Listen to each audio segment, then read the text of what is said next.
వినోద్ గారు, FTL act అనేటటువంటిది మనకు స్వతంత్రం కంటే ముందు నుండి మన చెరువుల పరిరక్షణ గురించి ఉన్నటువంటి క్లియర్ కట్ చట్టాలు, తర్వాత వాల్టా కానివ్వండి, చెరువుల శిఖం పరిరక్షణ గురించి ఉన్నటువంటి గ్రామీణ చట్టాలు వాటిని పరిరక్షిస్తున్నటువంటి తరుణాలు ఉన్నాయి.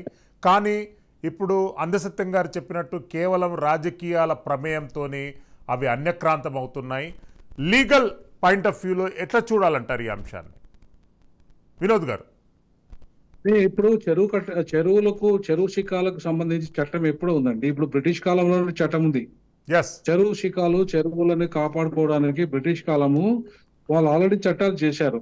ఇప్పుడు మనము ఇప్పటిదాకా చదువుకున్న తర్వాత నిజాం వచ్చిన తర్వాత కూడా నిజాం పరిపాలనలో కూడా వాళ్ళ పరిపాలనలో కూడా చెరువులకు సంబంధించిన ప్రొటెక్షన్ యాక్ట్ కానీ, చెరువు శిఖాలకు సంబంధించిన దానికి సంబంధించిన శిస్తు కలెక్షన్ కానీ, వీటన్నిటికి సంబంధించిన ఒక పద్ధతి ప్రకారంగా వాళ్ళు అంటే నిజామే ఇప్పటిదాకా మనం అనుభవిస్తున్న తెలంగాణలో అనుభవిస్తున్న ఇప్పుడు ఉమ్మడి ఆంధ్రప్రదేశ్ లో అనుభవిస్తున్న నీటి వసతి అంతా కూడా నిజాము పరిపాలన ద్వారా వచ్చిన యొక్క చెరువుల పరిరక్షణ కోసం వచ్చిన కాలువలు తప్ప, బ్రిటిష్ వాళ్ళు వేసిన కాలువలు తప్ప, కొత్తగా వీళ్ళు ఉన్న నాళాలు అంటే ఉన్న చెరువులను ఆక్రమించారే తప్ప కొత్తగా చెరువులు నిర్మించింది ఏమి లేదు. వీళ్ళు ఇవాళ భగీరథ మిషన్ కాకతీయ ఇట్లాంటి అంశాలన్నిటి కూడా వాళ్ళు మనకు పథకాలు ముంగడ పెట్టినప్పటికీ వాళ్ళ ఫలితం అంతా కబ్జాల పరమైంది చెరువులు తప్ప చెరువుల పునరుద్ధరణ జరగాలి. ఎక్కడ వీళ్ళు అక్కడ చెరువు తవ్వి చెరువుకున్న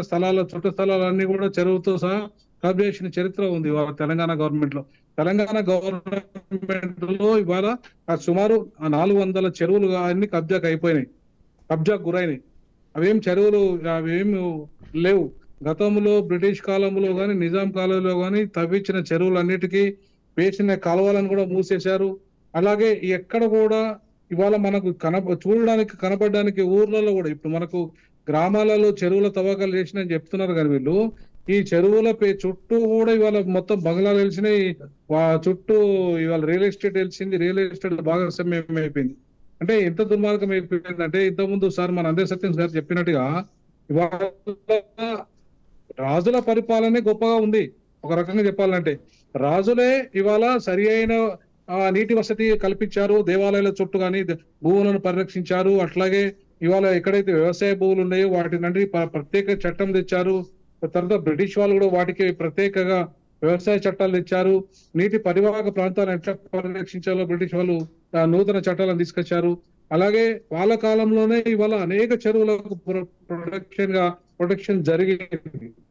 కానీ ఎప్పుడైతే ప్రజాప్రభుత్వాలు వచ్చాయో ఆ ప్రజాప్రభుత్వాల్లో ముఖ్యంగా ఎప్పుడైతే కార్పొరేటీకరణ వైపు రాజకీయాలు వెళ్ళిపోయాయో, ఎప్పుడైతే ప్రజాస్వామ్యం ప్లేస్ లో ధనస్వామ్యం వచ్చిందో, ఓట్ల రాజకీయాలు వచ్చాయో, కోట్ల రూపాయలు ఖర్చు పెట్టే నాయకులు ఎప్పుడైతే తయారయ్యారో అప్పుడే చెరువుల కబ్జాలు, ఇవాళ ప్రభుత్వ భూముల కబ్జాలు పూర్తి కబ్జాలమైపోయి ఇవాళ మొత్తానికి పర్యావరణ ప్రాబ్లం.